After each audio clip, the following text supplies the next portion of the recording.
السلام عليكم أعزائي المشاهدين. أنا الآن بصحبة صقار من دولة أمريكا السيد جورج بريستول. Mr. George Bristol, hello. Hello. Mr. George, what is your chosen career? Originally I was in electronics, and at the end of 30 years I found myself without a job, having been laid off, and I had to adopt my private hobby into a business, and I'm now a professional beekeeper. How could you explain to us with your own words the meaning of the falconry? Falconry is a relationship that goes back 6,000 years, where it was originally a way of putting food on the table. The falconers evolved a relationship with their bird that has carried forward for 6,000 years. Like the person who has a dog and loves their dog and feeds the dog and cares for it, or the person that has cats. Most people I've found don't have the respect or appreciation of the intelligence of birds. We're only just now finding out how really smart they are. Falconry to me is a relationship. We share happy times together.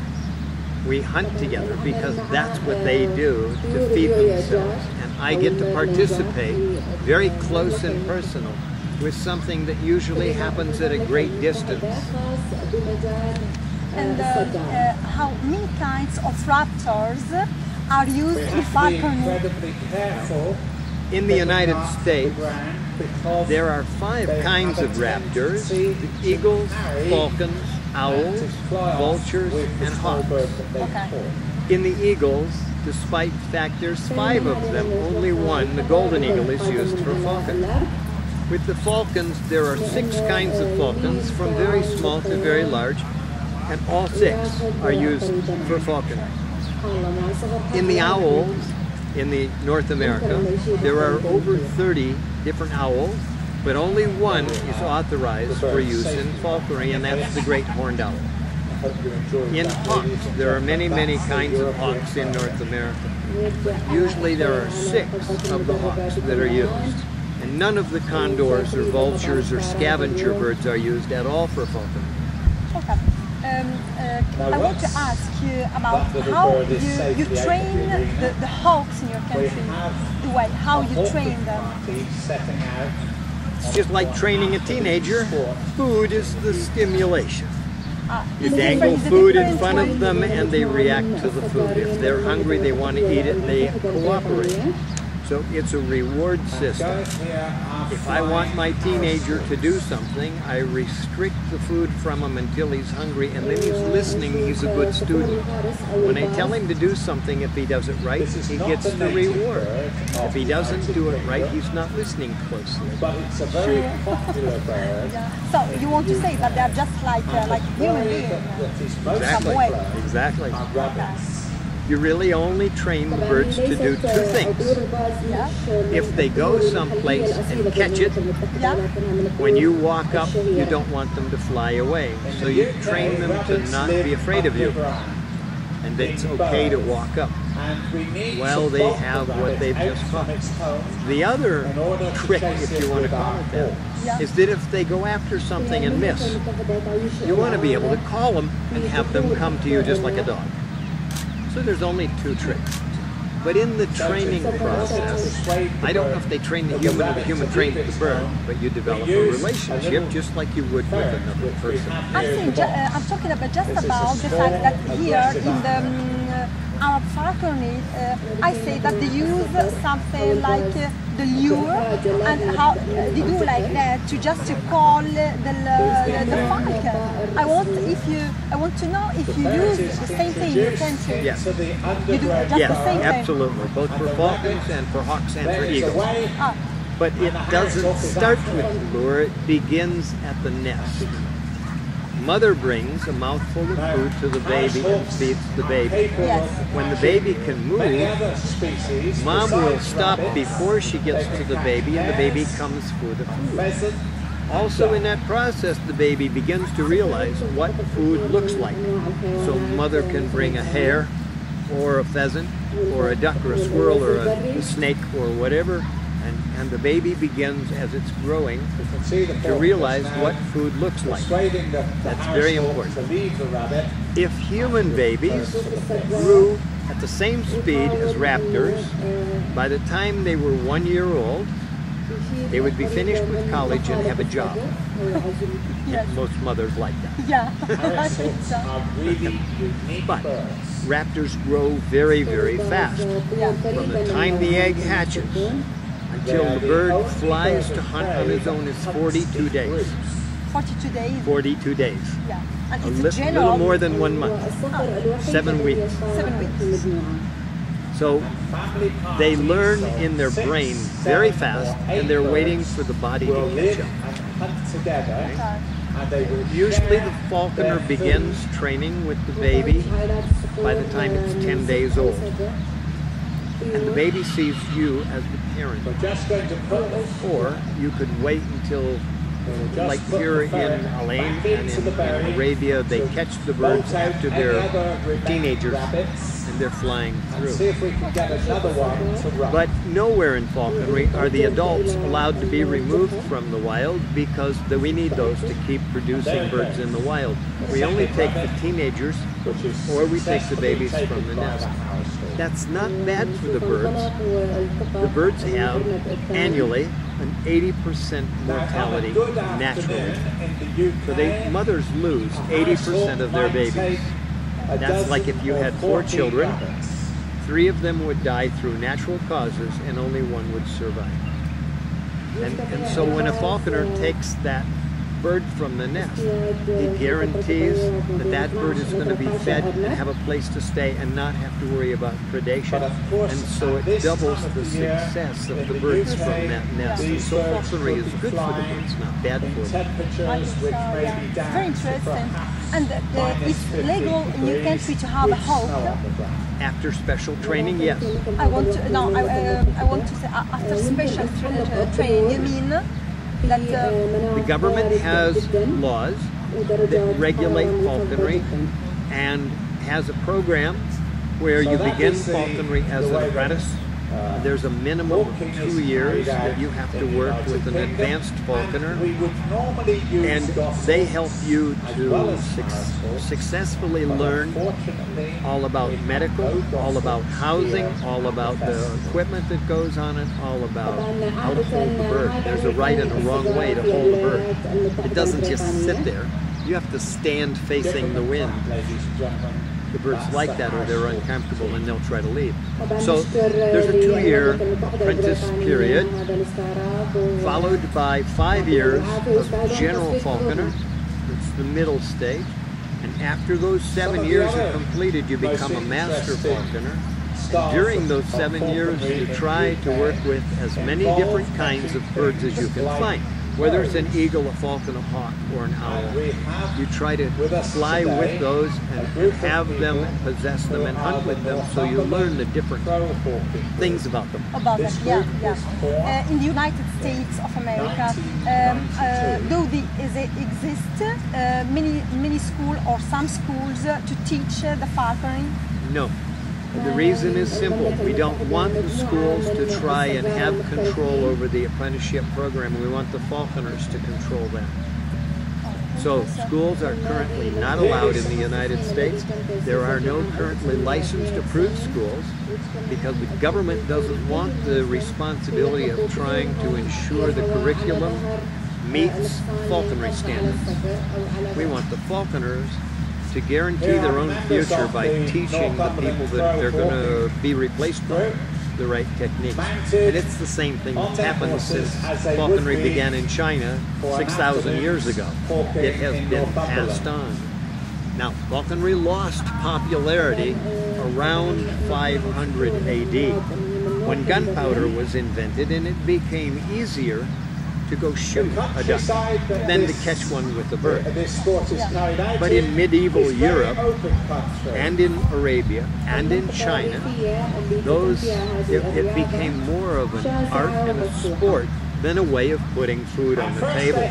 But a little history, if I may. Genghis Khan, Kublai Khan, Alexander the Great, Cleopatra, the Roman armies were all falconers because that's how they fed themselves. They used falconry to put food in the camp of the army. After the Middle Ages, then falconry became more of a sport, and it's continued today. What about the clubs of falconers? Do you got many in your country? Yes, we have 2 clubs that are at the national level. One is much larger than the other and has been in place, the large club, for 50 years. The other one is only 10 years old. And without going into the politics, it was politics that created a division. And there are 2 national falconry organizations in North America. Each of the states, most all of the 50 states, except Hawaii, which has no legal falconry. Hawaii only has one raptor. It's called the Hawaiian hawk. It's on the World Endangered Species list. Very strong. Very rare. And even though it would probably help Hawaii to let the falconers have the bird and start breeding it and mass producing it, it might solve their rat problem. Or they have a rat problem. Falconry right now in Hawaii is not legal. It is legal in the other 49 states. Some clubs have only one. Some states have only one club. Some states have 2. There are 2 very large states, 3 very large states, but there's not many falconers in Alaska.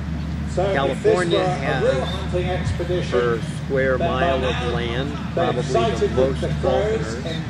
There's about 4,000 in all of the United States. Only 4,000 out of 4 million people. Very small percentage. So when we go out in public with the birds, we are the center of attention. People are amazed by the raptors. Whether it's an eagle or a falcon or a hawk or an owl, we're constantly in front of a camera, always in front of a camera. In California has between 600 and 700 falconers, and for 49 states, that is a very high percentage of the 4,000. Texas also has a very high percentage of falconers, many falconers there. I don't know exactly how many, but I'm a member of 6 different clubs. Wow. I go to California, both clubs. I go to Arizona, Texas, and Nevada does not have a club. They go to California and Arizona. Okay, but at your point of view, all that just is because the Americans like the falconry, or that means that they are very good falconers? Both. Both of them. They are very good falconers. They're very creative. They've contributed a great deal to the equipment that we use today is basically exactly the same as it was 6,000 years ago.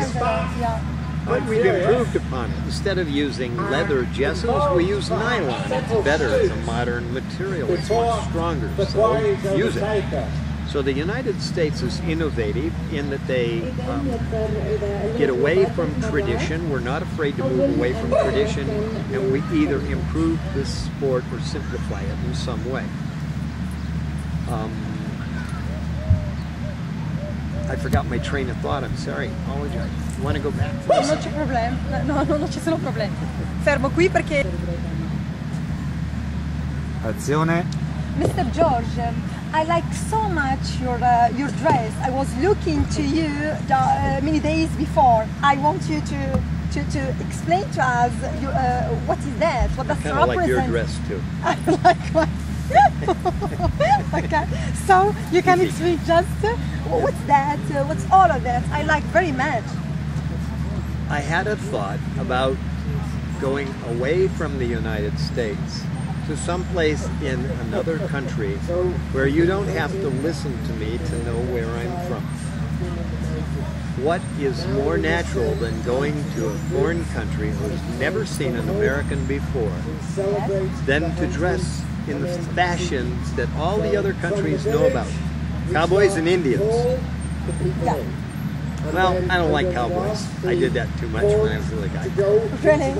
I don't like cowboys. That means Indians. Well, I'm not really Native American.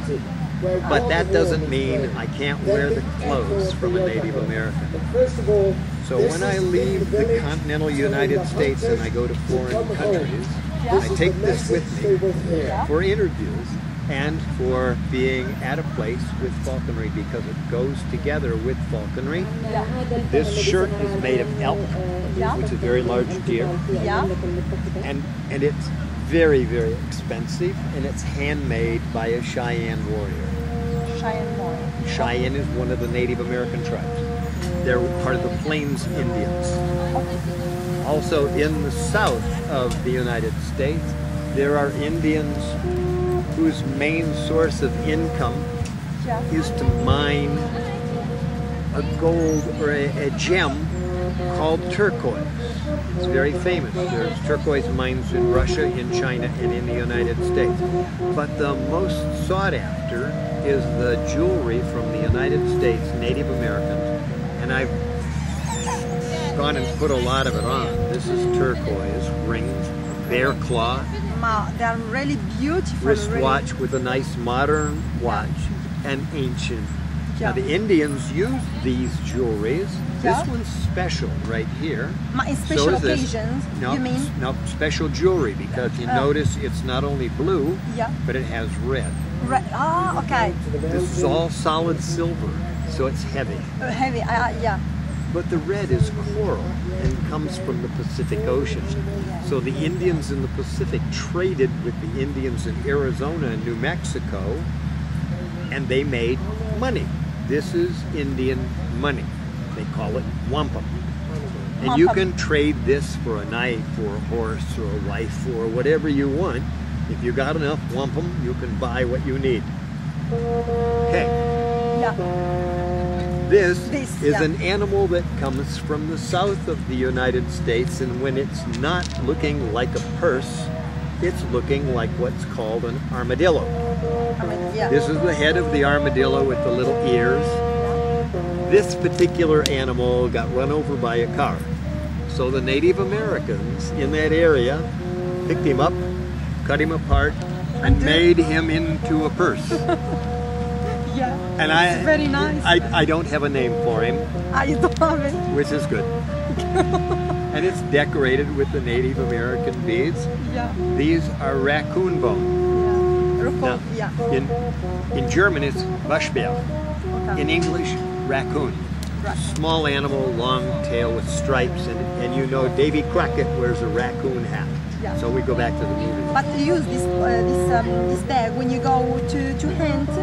This is all handmade, and it represents a falconry bag. Or a purse, if you're a woman. And the bag hangs here, and you put your food for your hawk in the bag. Really nice, I like it. Native Americans also usually carry some kind of special magic herb that usually smells real, real nice. I carry cough drops. Cough drops are good. There's some herbs now? No, cough drops made their way in here. Okay. And what about that? Okay. What about that? In 200 years ago, the Native Americans wore armor called a breastplate. And it was made of bone and sewn together, and it covered the whole chest so that your enemy couldn't shoot you with arrows, because these are bones. Now today, the modern characterization, the representation, is a choker. These are real raccoon bones. These are real raccoon bones, and there's turquoise between them, and they're hand woven to look like a breastplate. So it's representative of a warrior because of the breastplate. Warrior is the soldier of the Indians. Nice, I like also. The earring is my own invention, and it's made of leather. Leather, really nice. And it's the tail feather of a goshawk. The type of bird that we fly. That marks me as a goshawking falcon. Okay, now I want to, idea where Mr. George, you are here, it's your first time here in It's my first time in any of the Middle East. It's your first time? Yes. And how do you find the area? The women are beautiful. Okay, Love all very of nice. The women are beautiful. The climate is, right now it's December, and so we're very, very close to San Francisco weather, but it's warmer. By maybe 5 degrees warmer. In San Francisco, every night we have fog comes from the ocean and makes the temperature drop. Here the sun goes down in the desert, makes everything cold. So it's that same kind of no trouble sleeping at night. And in the daytime, no matter where you go, you always take a jacket. So you can take the jacket off when it gets warm in the daytime, and at night you put the jacket back on again. So the climate's great. And what do you think about the Arabic falconry? Arabic falconry is different than the United States. We have high diversity of geography. We have forests, we have deserts, we have lakes, we have open fields, we have lots of agriculture which feeds wildlife. So we have many, many more types of game, and therefore the need for many more types of falcons. Here, you only have 2 types of game, the hubara and the hare. Both can be taken with a gyr falcon. So the Saker falcon, the gyr falcon, and the lanner falcon and hybrids are what's used for the game that's here. You move further north up into Pakistan or Afghanistan, Turkey. The mountainous country increases, the game types increase, and you would need different kinds of hawks. You move over into India or China, and again the different types of hawks come about because there's different type of game. It would be better caught and put on the table by a different kind of creature. So the falconry changes as you go from one part of the world to the other. I have birds in North America that they've never seen here before ever. And we brought some, and they're wonderful birds, but we get to hunt these sparrows with them. Here, sparrows, you have to have a lot to make a meal. You're good on your cornflakes, but it takes a while. I think so. So, and I saw you 2 days before in the desert camp. So I want to ask you if do you think, and I can imagine also that you saw many falconers, many Arabic falconers, and also that you speak to many Arab falconers. What do you think about them? They are very good falconers. Very, very good falconers, there's no doubt. In this country, you grow up from the time you're this big, and I have photographs of small Arabic boys next to the falcon, and the falcon's bigger than they are. But here in this country, you begin falconry at a very young age, and by the time you're even a teenager, you're already very, very skilled at it. In our country, we have a legal restriction that prevents us from even starting until we're at least 14. So we can't start at the ripe old age of 4 or 6 or whatever. Here they start very early, very, very good. And very good. Yeah, and what do you think about this festival generally? I'd do it again next week if I could. Really? You bet. Very interesting. I spent a great deal of money to come to this part of the world that I'd never seen before, for the camaraderie and the relationship of the world's falconers are here. They come from over 80 countries to be here, and we have a common bond. So you are happy. That is like 80 countries worth of women with the same credit card. Well, imagine yourself in Walmart with the same credit card and women from all over the world. Okay, so now I want to ask you, okay, because you make me so firm. Got her with the credit. Azione. Mr. George, what was your memorable experience in falconry? There are 2. Sure. The first, I was riding on horseback across the Great Plains outside of Denver, Colorado. I didn't know anything about falconry at all, and a speck in the distance became a cowboy on a horse coming the other way. And he only had one glove. And I thought, cowboy, give me your phone number. If I find the other glove riding this way, I'll give you a call and bring you your glove. He says, no, I only have one glove. That didn't make any sense to me. But he put his arm up into the air, and when he did that with his glove on, a prairie falcon came down and landed on his glove, and I went, wow. Really? Wow. What are you doing? He says, I'm hunting. And the bird is catching my food. I turned around and I rode with him. This was 1965. Wow. And I rode with him, and he talked me out of doing falconry because I had a full-time job. I was traveling internationally. I had no time for a bird. And it was the right thing to do for him to talk me out of being a falconer. But it was the first falconer I ever met, and I remember it to this day. About 30 years later, I changed jobs from electronics into bees. Bees go away in the wintertime, and that leaves me 4 months of doing nothing. Women can't understand nothing, but men can. And rather than sit around and watch TV, anyway, make a long story short, I happened to go to collect a swarm of bees at a local high school. And a police officer, a woman, had been put there to guard the bees and make sure the children didn't play with the bees while they were waiting for me to come and get them. She was not happy that she had to watch the bees. She wanted to go catch burglars or something. And so when I arrived, I've got a mad police officer woman waiting for me to get there. That's a situation by itself, but as I collected the bees and put them in a box, I noticed in the back of her car she had a Harris hawk, another falconer. So I said to her, you're one of those falconeers. It's not falconeer, it's falconer. She got really mad now because I called her the wrong name. But I said, okay, how do I become a falconer? My winter is free. She told me, I went to the state, I got the papers, took the test, passed it, caught the bird, got a sponsor, went through all of that stuff. And I went to a falconry meet like this, but much smaller, way smaller, just my state meet. And I went out hawking with a fellow who flies a goshawk. And we went out as goshawking.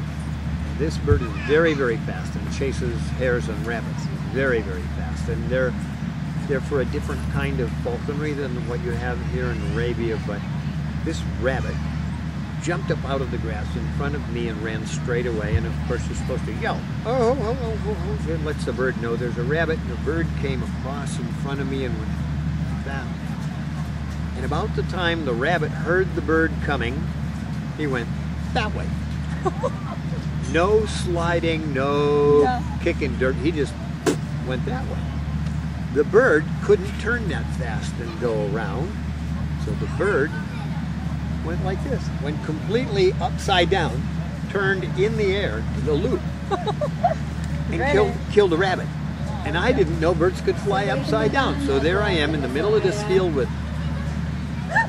You're so surprised. And I remember that I never thought a bird could fly upside down. They always fly this way. I grew up naive.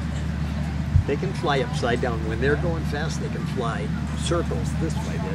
But I've learned that since then. But that's one of my most memorable memories, is watching that goshawk go completely inverted, do a loop in the air, and hit that rabbit. He didn't mean to turn left in the air. He had a better way of doing it. And that's the other memorable experience that I carry with me even today. Really, very nice.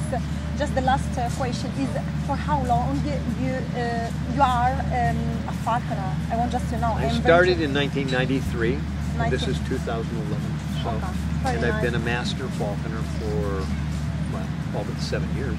Mr. George Bracer, I really thank you very much. Thank you.